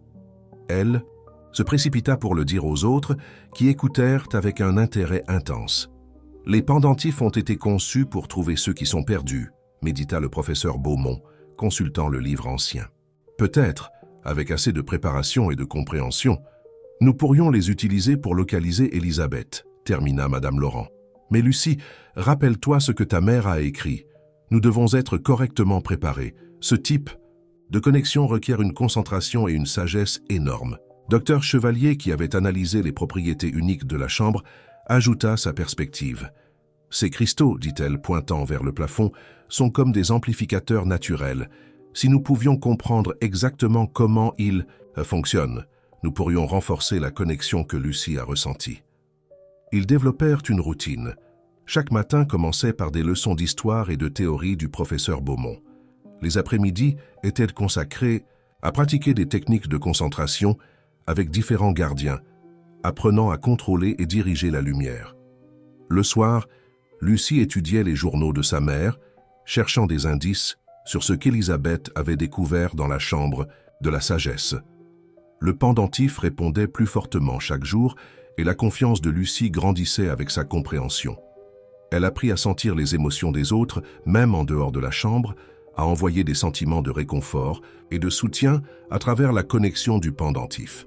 Tout comme sa mère l'avait écrit, elle découvrait que le véritable pouvoir du cercle ne résidait pas dans une connaissance secrète ou des chambres cachées, mais dans le simple acte de connecter les cœurs. Un soir, alors qu'elle était assise dans sa chambre au-dessus du café Laurent, révisant ses notes de la journée, Lucie sentit le pendentif pulser à nouveau, ce même motif familier qui lui rappelait sa mère. Mais cette fois, quelque chose était différent. Le cristal de la boussole commença à tourner, de plus en plus vite, avant de s'arrêter soudainement, pointant non pas vers Sainte-Catherine, mais vers le quartier le plus ancien de la ville. Le pendentif brillait d'une luminosité sans précédent, et dans son esprit, Lucie entendit un murmure qui aurait pu être un souvenir, aurait pu être de la magie, mais qui ressemblait incontestablement à la voix de sa mère. Il est temps.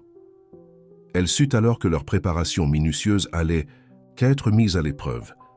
La chambre de la sagesse les appelait et cette fois, ils étaient prêts à répondre. Le lendemain matin se leva gris et brumeux, comme si Montfleur elle-même retenait son souffle en anticipation. Le petit groupe se rassembla à nouveau dans le tunnel sous Sainte-Catherine. Mais cette fois, ils étaient mieux préparés, plus confiants dans leur compréhension de ce qui les attendait. Chaque gardien portait fièrement son pendentif et la lueur combinée de tant de personnes rassemblées en un seul endroit créait une lumière dorée et chaude qui remplissait le passage. Lucie se tenait à l'avant, la boussole stable dans ses mains, pointant sans faiblir vers le chemin central qu'ils avaient passé auparavant. « Rappelle-toi ce que nous avons appris », dit doucement Madame Laurent, ajustant le gilet équipé de lumière. De Lucie. La chambre de la sagesse n'est pas seulement un lieu, c'est un test. Les fondateurs voulaient s'assurer que leur connaissance ne serait accessible qu'à ceux qui l'utiliseraient sagement.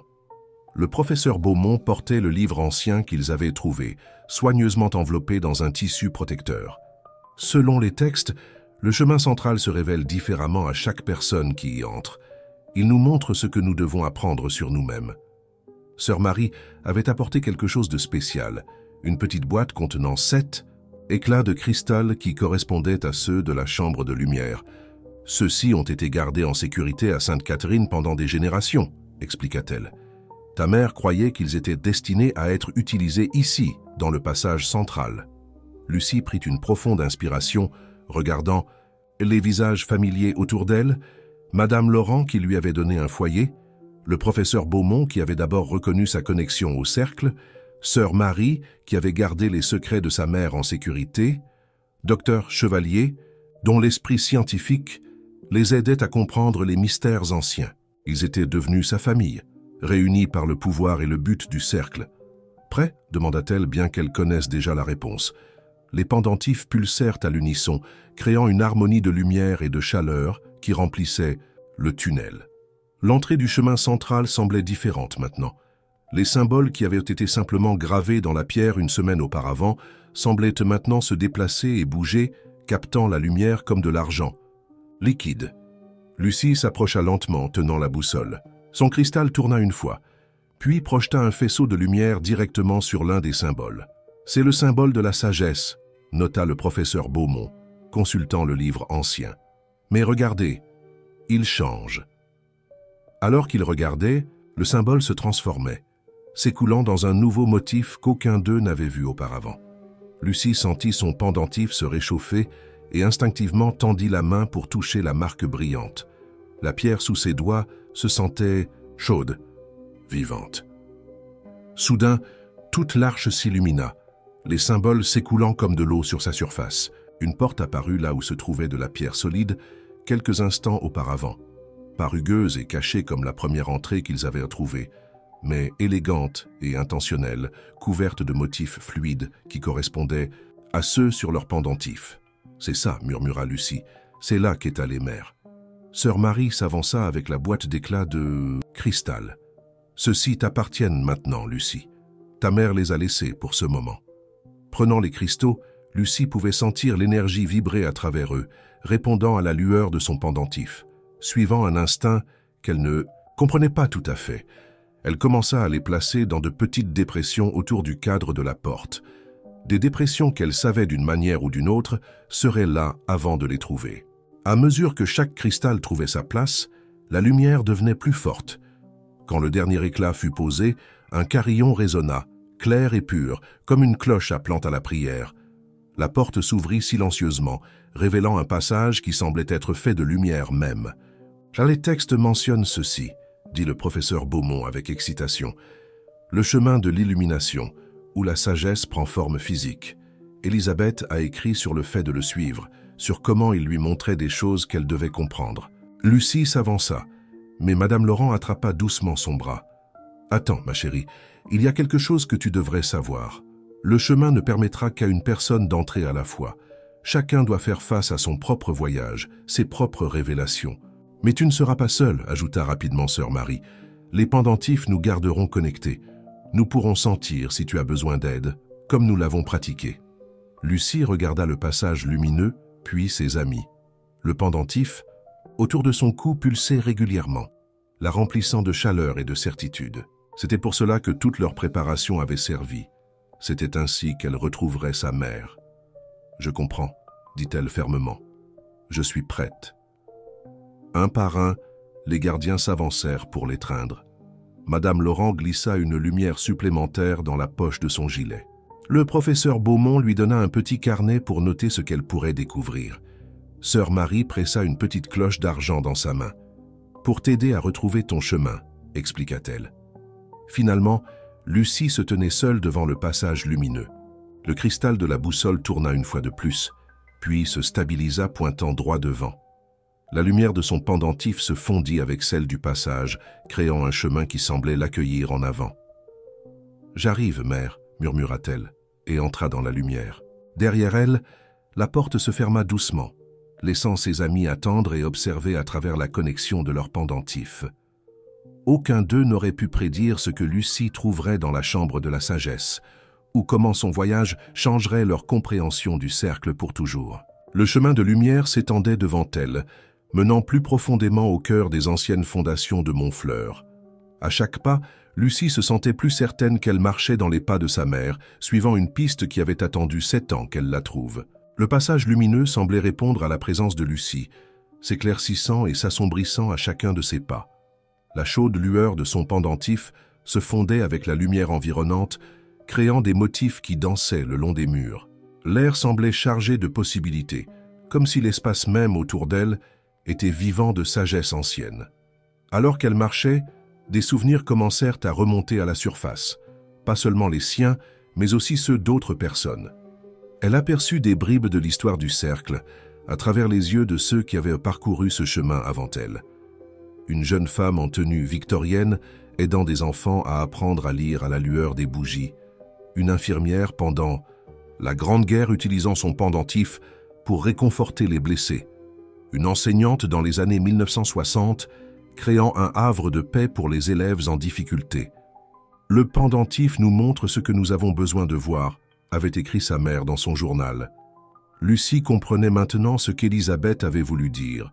Ce n'étaient pas seulement des souvenirs, c'étaient des leçons montrant les nombreuses façons dont le pouvoir du cercle pouvait être utilisé pour aider les autres. Le passage courbait doucement, l'amenant plus profondément sous terre. Le cristal de la boussole pulsait régulièrement au rythme des battements de son cœur. À travers la connexion de son pendentif, elle pouvait sentir ses amis qui attendaient, anxieusement dans le tunnel, leur inquiétude, leur soutien, leur amour coulant vers elle comme un courant chaud. Soudain, le passage s'ouvrit sur une petite chambre circulaire. Contrairement à la grandiose chambre de lumière, cet espace était intime, personnel. Au centre se dressait un piédestal gravé de symboles familiers, et dessus reposait un seul cristal qui semblait contenir des galaxies en son sein.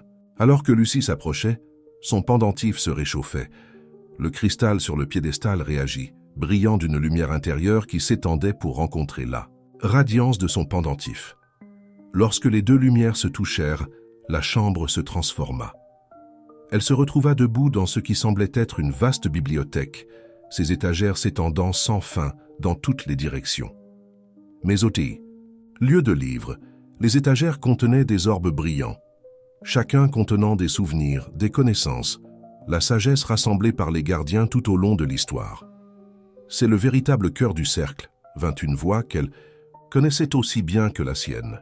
Pas seulement une collection de connaissances, mais une connexion vivante entre tous ceux qui ont jamais porté le pendentif. Lucie se retourna lentement, le cœur battant. Là, entourée par la douce lumière d'innombrables souvenirs, se tenait sa mère. Élisabeth Moreau ressemblait exactement au souvenir de Lucie, peut-être un peu plus âgée, avec quelques rides supplémentaires autour des yeux. Son pendentif brillait de la même lumière chaude que celui de Lucie, créant un pont de radiance entre elles. « Mère », murmura Lucie, sa voix tremblante. Élisabeth sourit, ouvrant ses bras. « Ma courageuse et belle petite fille, tu as trouvé ton chemin. » Elles se rejoignirent précipitamment, se tenant étroitement l'une l'autre alors que 7 années de séparation se dissolvaient dans un flot de larmes et de rires. À travers leurs pendentifs qui s'embrassaient, les émotions coulèrent librement. Amour, soulagement, joie, et sous tout cela, une profonde compréhension.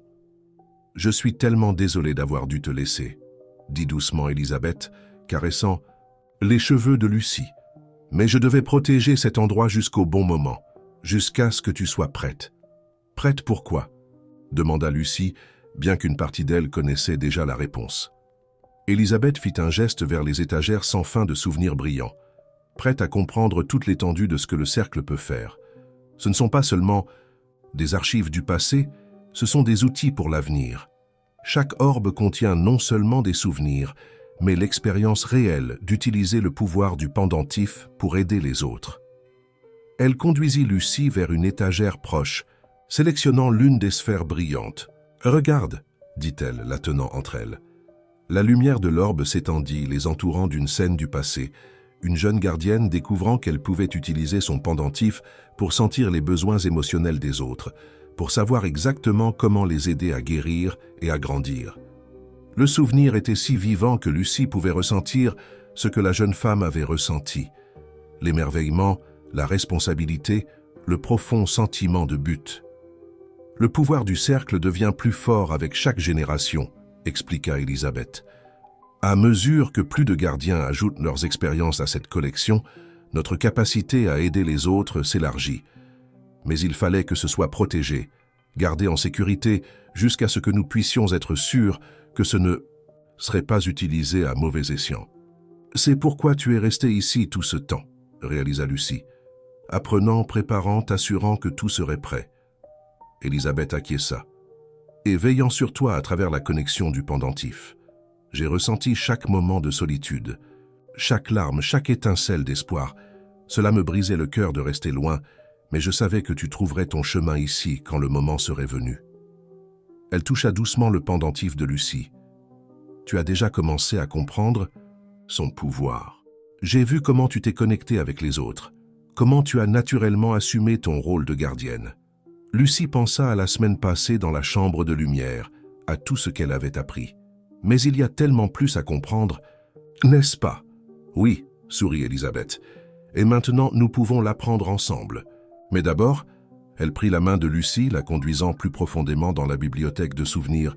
« Il y a autre chose que tu dois voir, quelque chose qui te montrera pourquoi le travail du cercle est plus important maintenant que jamais auparavant. » Elles s'approchèrent d'une section où les orbes brillaient d'une lumière différente, pas la chaude dorée des souvenirs passés, mais une radiance argentée et brillante qui semblait pulser de possibilités. « Ce n'était là pas des souvenirs, » réalisa Lucie, « mais des visions de ce qui pourrait être. »« Le futur ?» demanda-t-elle avec émerveillement. « Le futur potentiel » corrigea doucement Élisabeth. « Ce qui pourrait être, si nous utilisons le pouvoir du cercle avec sagesse. Es-tu prête à le voir ?» Lucie redressa les épaules, sentant la chaleur des 2 pendentifs l'entourant de lumière. « Oui, » dit-elle fermement, « montre-moi tout. » Les orbes argentés pulsaient de potentiel alors qu'Élisabeth en sélectionnait un, le tenant entre elles. La lumière s'étendit, enveloppant mère et fille dans une cascade de futurs possibles. Lucie haleta alors que des scènes se déroulaient autour d'elle comme des pages dans un livre sans fin. Elle vit le cercle grandir, s'étendant au-delà de Montfleur pour créer un réseau mondial de connexion et de soutien. Des gardiens dans chaque pays utilisant leur pendentif pour trouver ceux qui avaient le plus besoin d'aide, pour combler les divisions, pour guérir les blessures tant physiques qu'émotionnelles. Le pouvoir du pendentif devenant plus fort à mesure que plus de cœurs rejoignaient la connexion, créant une toile de lumière qui s'étendait sur le globe. C'est ce dont les fondateurs rêvaient, expliqua Elisabeth, alors que les visions tourbillonnaient autour d'elle. Pas seulement des actes individuels de gentillesse, mais un changement fondamental dans la façon dont les gens se connectent les uns aux autres. Le pouvoir du pendentif de sentir les besoins, de comprendre les cœurs, imagine-le multiplié à travers des milliers de gardiens, tous travaillant ensemble. La scène changea pour Sainte Catherine, la montrant transformée en quelque chose de plus grand, pas seulement un orphelinat, mais une école pour futurs gardiens, où des enfants comme ceux que Sœur Marie surveillait pourraient apprendre à utiliser leur empathie naturelle et leur compassion de façon extraordinaire. « Les enfants », murmura Lucie, se rappelant comment ils avaient réagi à l'énergie du tunnel. « Ils peuvent déjà le sentir, n'est-ce pas ?» Elisabeth acquiesça. « La prochaine génération de gardiens émerge déjà. Ils auront besoin de guidance, d'enseignement, pas seulement pour utiliser le pouvoir du pendentif, mais pour l'utiliser sagement. C'est pourquoi nous avons attendu, pourquoi nous avons protégé ces secrets jusqu'au moment propice. » Un autre orbe leur montra le Café Laurent, transformé en un lieu de rassemblement pour les gardiens du monde entier, son atmosphère chaleureuse et la présence nourricière de Madame Laurent créant un espace où la sagesse pourrait être partagée, les connexions renforcées, de nouvelles possibilités explorées. Elles virent le professeur Beaumont donnant des cours qui combinaient la connaissance historique avec des applications pratiques du pouvoir du pendentif, aidant les nouveaux gardiens à comprendre leur héritage, tout en les préparant pour les défis futurs. « Mais pourquoi me montrer cela maintenant ?» demanda Lucie, bien qu'une partie d'elle connaissait déjà la réponse. Les yeux d'Elisabeth brillaient de fierté et de détermination. « Parce que tu es le pont, ma chérie, entre les anciennes voies et les nouvelles, entre le passé du cercle et son avenir. Ton voyage n'a d'une petite fille perdue à une jeune gardienne qui a choisi d'aider les autres malgré ta propre douleur, prouve que tu es prête pour ce qui vient ensuite. » Elle fit un geste vers les étagères sans fin autour d'elle. Cette bibliothèque, ses souvenirs et visions, ils attendaient de quelqu'un qui pourrait comprendre à la fois leur pouvoir et leurs responsabilités. Quelqu'un d'assez jeune pour embrasser le changement, mais assez sage pour respecter la tradition. Lucie sentit le poids des paroles de sa mère, mais ce n'était pas un fardeau. C'était plus comme enfiler un manteau confortable dont elle ignorait l'existence. « C'est pourquoi tu devais être sûre, réalisa-t-elle. Pourquoi tu as passé tant de temps à étudier ici? Tu préparais tout pour ce moment. »« Pour toi, » confirma doucement Elisabeth, « et pour tous les jeunes gardiens qui suivront. Le cercle est sur le point d'entrer dans une nouvelle phase, s'étendant d'une manière que les fondateurs n'ont jamais imaginée. Mais l'expansion sans sagesse peut être dangereuse. Nous avions besoin de quelqu'un qui pourrait aider à guider cette croissance, quelqu'un qui comprenait l'importance de la connexion au niveau le plus profond. » Elle toucha doucement le pendentif de Lucie. « Tu as appris cette leçon de la manière la plus difficile, en ressentant son absence. Mais au lieu de laisser la solitude te rendre amère, tu es restée ouverte à l'amour, à la possibilité. Chaque choix que tu as fait, depuis aider un étranger dans un jardin jusqu'à pardonner à ta mère de t'avoir quitté, a prouvé que tu étais prête pour cette responsabilité. » Les visions autour d'elle changèrent à nouveau, montrant des scènes plus proches. Lucie et Elisabeth travaillant ensemble dans la chambre de lumière, enseignant à de nouveaux gardiens, aidant le cercle à grandir par étapes prudentes et mesurées. Les deux pendentifs travaillant en harmonie, créant des motifs de lumière plus complexes et beaux que ce que chacun pourrait faire seul. « Nous pouvons rentrer maintenant, » dit Elisabeth, regardant les scènes s'estomper. « Les autres attendent, et il y a tant de travail à commencer. Mais d'abord, il y a quelque chose que j'ai besoin de savoir. » Elle prit les mains de Lucie dans les siennes, la regardant dans les yeux, avec un sérieux doux. « Es-tu prête pour cela? Pour aider à guider le cercle dans son prochain chapitre? Pour utiliser tout ce que tu as appris pour aider les autres à trouver leur chemin? » Lucie pensa à son voyage, des rues froides à la cuisine chaleureuse de Madame Laurent, des nuits solitaires à une famille de gardiens qui la soutenaient et croyaient en elle. Elle pensa à tous les enfants comme son moi plus jeune, qui avaient besoin de savoir qu'ils n'étaient pas seuls, que la connexion et l'espoir étaient toujours possibles. Son pendentif brillait intensément, résonnant avec celui de sa mère dans une harmonie de lumière et de but. « Oui, dit-elle fermement, je suis prête. » Élisabeth sourit, la fierté et l'amour rayonnant d'elle comme la lumière du soleil. « Alors commençons, ensemble. » Main dans la main, mère et fille se tournèrent vers le passage qui les ramènerait à leurs amis qui attendaient. La bibliothèque, de souvenirs brillaient derrière elle, sa sagesse collective prête à aider à guider le cercle dans une nouvelle ère de connexion et de possibilités. Le pendentif de Lucie pulsait chaleureusement, s'étendant déjà pour toucher les cœurs qui attendaient au-dessus, prêtes à partager les merveilles qu'elles avaient en découverte. Le futur qu'elles avaient de vue n'était pas garanti. C'était une possibilité qui exigerait du travail, de la sagesse et du dévouement pour se réaliser. Mais à chaque pas vers la surface, Lucie se sentait plus certaine qu'elle réussirait.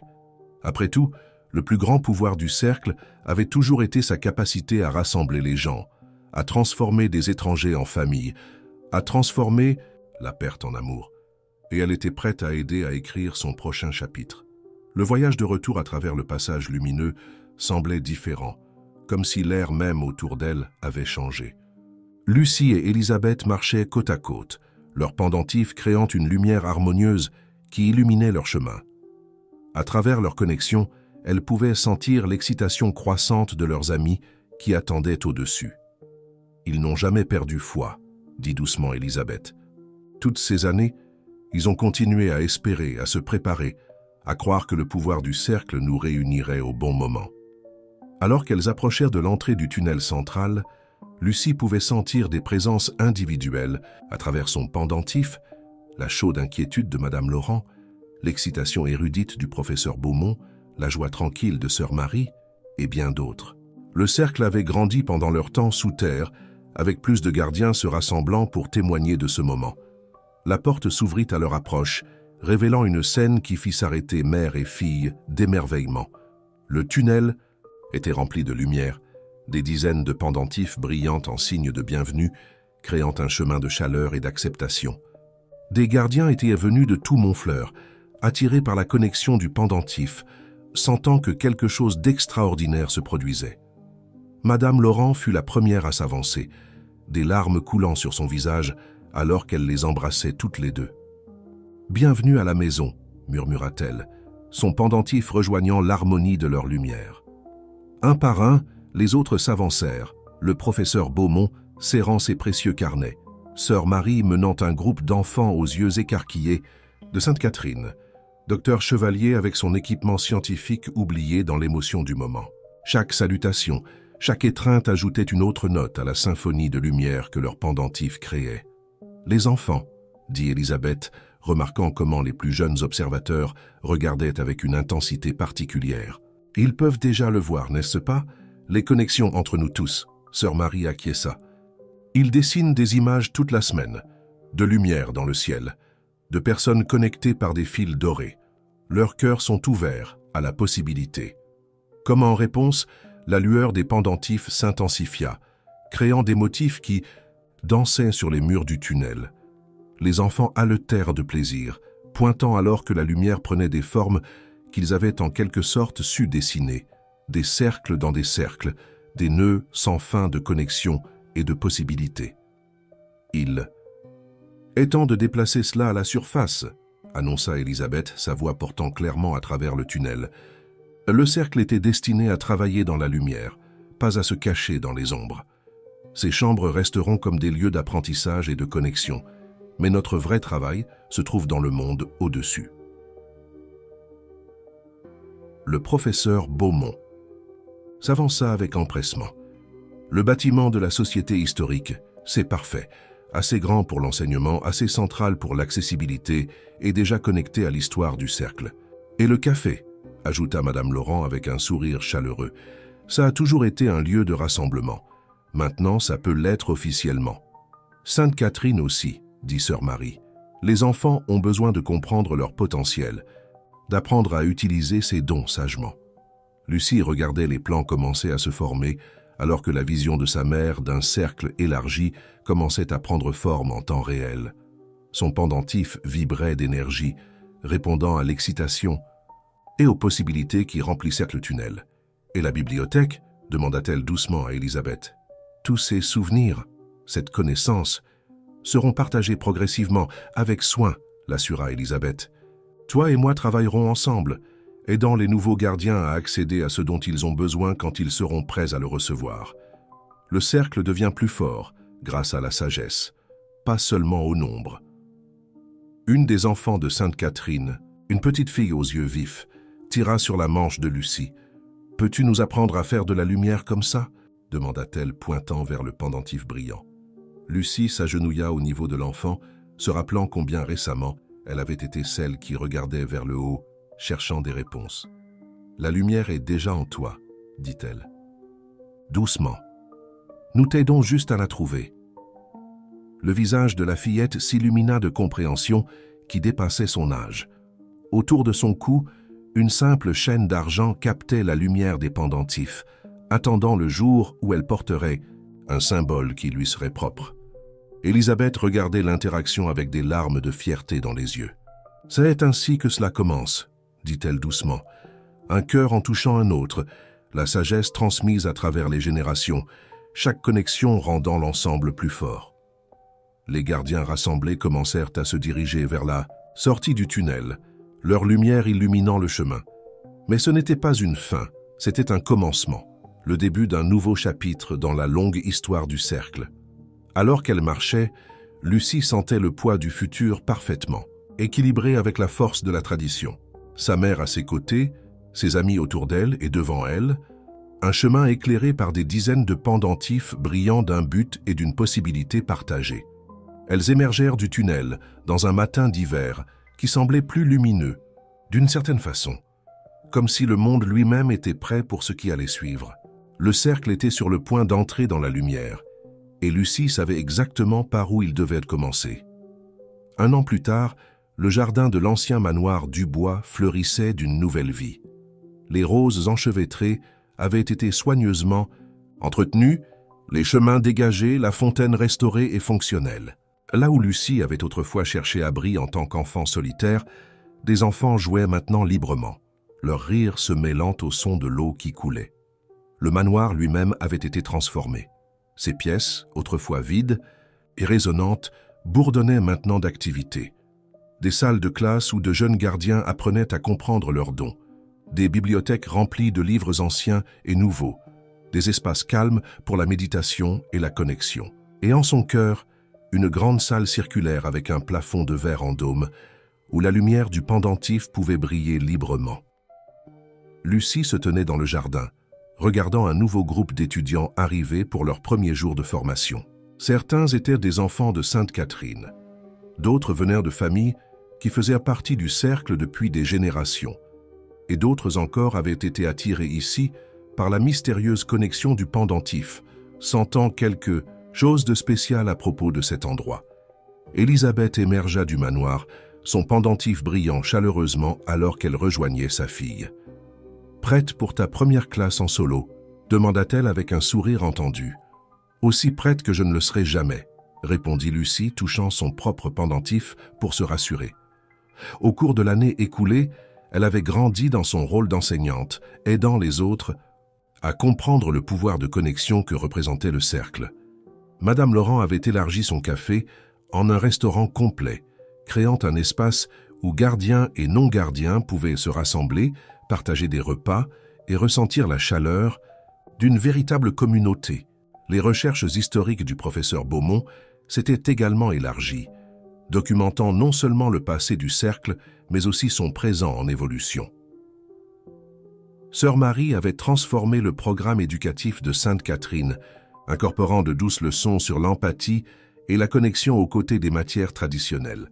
L'orphelinat était toujours un havre pour les enfants dans le besoin, mais c'était maintenant aussi un endroit où les jeunes cœurs pouvaient apprendre à comprendre leur propre lumière. Parfois, j'ai du mal à croire combien les choses ont changé, dit Lucie regardant les nouveaux étudiants se rassembler près de la fontaine. « Il y a 1 an, je dormais dans ce jardin, me sentant si seule. Elisabeth ?» Serra sa fille contre elle. « Et maintenant, regarde-toi, aidant les autres à trouver leur chemin hors de la solitude. Le pouvoir du cercle a toujours fonctionné ainsi, transformant la douleur passée en but futur. » Une petite agitation à la porte du jardin attira leur attention. Une jeune fille s'y tenait, mince et incertaine, portant des vêtements qui avaient connu des jours meilleurs. Autour de son cou à peine visible, se trouvait une chaîne d'argent familière avec un pendentif qui brillait faiblement. Le cœur de Lucie sauta un battement, alors qu'elle se reconnaissait dans la posture hésitante de l'enfant, dans le mélange de peur et d'espoir dans ses yeux. Sans hésitation, elle marcha vers la porte et s'agenouilla au niveau de la fillette. « Bienvenue, » dit-elle doucement, son pendentif brillant d'un accueil chaleureux. « Je suis Lucie. Comment t'appelles-tu »« Sophie, » murmura la fillette, sa main serrant son pendentif. « J'ai vu la lumière. Elle m'a conduite ici. » Lucie tendit la main, se souvenant d'un autre jardin, d'une autre nuit, d'une autre rencontre fortuite qui avait tout changé. « Alors tu es exactement là où tu dois être. » Alors qu'elle conduisait Sophie dans le jardin, la présentant à Elisabeth et aux autres enseignants, Lucie sentit le pouvoir du cercle couler à travers son pendentif. Pas seulement la connexion à ceux présents, mais à tous les gardiens à travers l'histoire qui avaient aidé à guider les autres vers la lumière et l'espoir.